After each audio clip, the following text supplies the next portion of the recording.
Hello everybody. Types of symmetry elements in operations is the another video that we will be talking about in this session, part 1.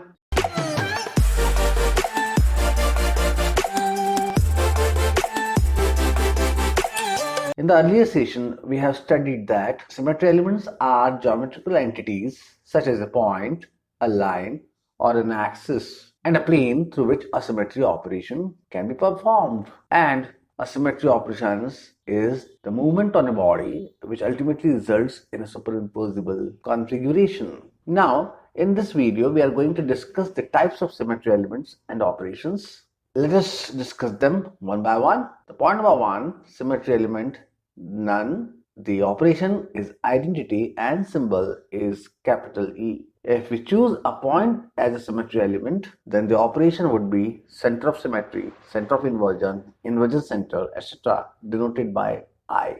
If we choose a line as a symmetry element, then it can be used as an axis to rotate a molecule. Then it is referred as a proper rotation. Symbol is Cn and is the order of the rotation. The next one, if we choose a plane as a symmetry element, the operation comes out of it is a plane of reflection or mirror symmetry is denoted by sigma. And lastly, if we use a combination of axis and plane, then the operation generated is improper rotation that has a symbol of Sn. So, largely speaking, we have 5 fundamental symmetry operations. Some people argue that identity must not be included as it has no symmetry element, but it makes no difference. Let us discuss them one by one. We'll choose first identity. In identity symmetry operation, it is the significance of doing nothing. It signifies for doing nothing. It is there only for mathematical reasons, and generally it is used in group theory very widely. In coming session, you'll be able to understand its existence there. However, it is more important because it refers to the original configuration. Let us move to the next point, that is point of inversion or center of inversion or center of symmetry, etc., as categorized by small I, symbolized by small I. Now, it is the operation which inverts all the atoms through a center for a superimposable configuration. Speaking strictly, the inversion operation projects each atom through the center of inversion and across to other side of the molecule. This can be demonstrated by making use of a symmetrical benzene molecule. Just look at the center, draw lines, and you'll find that all the atoms can be inverted, and therefore the center can be referred as center of symmetry or center of symmetry inversion. This figure indicates that if a molecule has a coordinate of x, y, z in space and it can be inverted to -x, -5, -z for a superimposable configuration, then this center would be termed as the center of symmetry or point of inversion or center of inversion. It is very interesting to notice that to find a symmetry operation or center of symmetry in a molecule, what we generally do is we adopt the following steps. We logically choose a center within the molecule and we draw lines in all directions where the atoms are located as shown here. And if the same atom in equal and opposite direction is seen and true in every situation, then the molecule is said to have a center of inversion or center of symmetry. This is a very popular example of trans-dichloroethene molecule. The bigger balls, green balls, refers to chlorine atoms and white balls refers to hydrogen atom, whereas the blue balls refer as the carbons connected to the carbon with a double bond. Now, if we choose a center here and adopt the same policy, you will find that through a center, all the atoms can be inverted for a superimposable configuration. To understand it in a better mode, let us examine ourselves. We have to say whether these molecules follow center of symmetry. They do have a center of symmetry or not. And in doing so, what we will do is we'll start with certain molecules. For example, this molecule, which is 2,3-dimethyl-butene. Now, do you think that this molecule should have a center? Yes, it should have a center because across a center, the atoms are located along the straight line. If we talk about the trans-dichloroethene molecule, again this we have taken earlier as an example. Select a center somewhere between the double bond and draw the lines across the double bond, so where the atoms are located. We find that at the equal and opposite directions, hydrogens and chlorine atoms are present, as well as the carbon atoms are also present in equal and opposite direction. In this situation, I would say that this molecule has a center of symmetry. If we talk about 1,3,5 trichlorobenzene molecule, this looks symmetrical. This is beautiful indeed. But if we choose a hypothetical center and draw lines in equal and opposite directions, so we'll find that for chlorine atom is there in one side, but other side is missing. And this is true for every situation of chlorine atoms.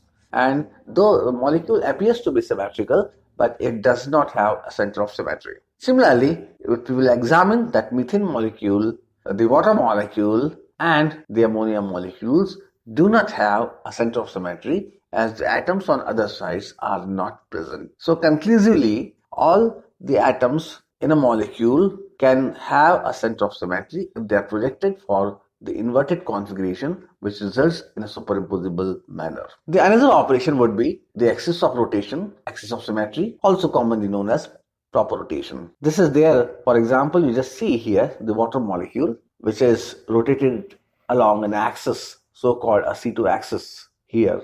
So an axis of a molecule is one which gives an identical or superimposable configuration when it is rotated through a certain angle and has a symbol of C and M, where n defines the order of axis, which is equal to 2 pi by theta, that is 360 by theta, and m is the number of times that operation is generated.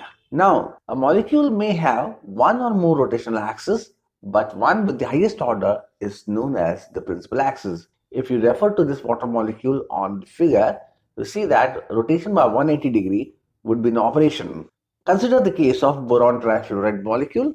This has a planar configuration, sp2 hybridized, and if perpendicular to it, we draw an axis and allow it to rotate by an angle of 120 degree, we come to somewhere this point, one red one shifts to other position, and even in this case, the two configurations are superimposable. If you further rotate it by 120 degree, then you get this second position, and if we continue to rotate it thrice, we reach to the original configuration. So in the last case, I have demonstrated that C33 is equal to identity. It's quite obvious that rotation by 120 degree thrice would result the same thing. And therefore, I can say that the order of the axis is 3 and it generates two operations, C31 and C32 respectively. This is the top view of the boron trifluoride, same molecule, and it has been demonstrated that apart from having a C3 axis, it also have three perpendicular C2 axes because the molecule is flat,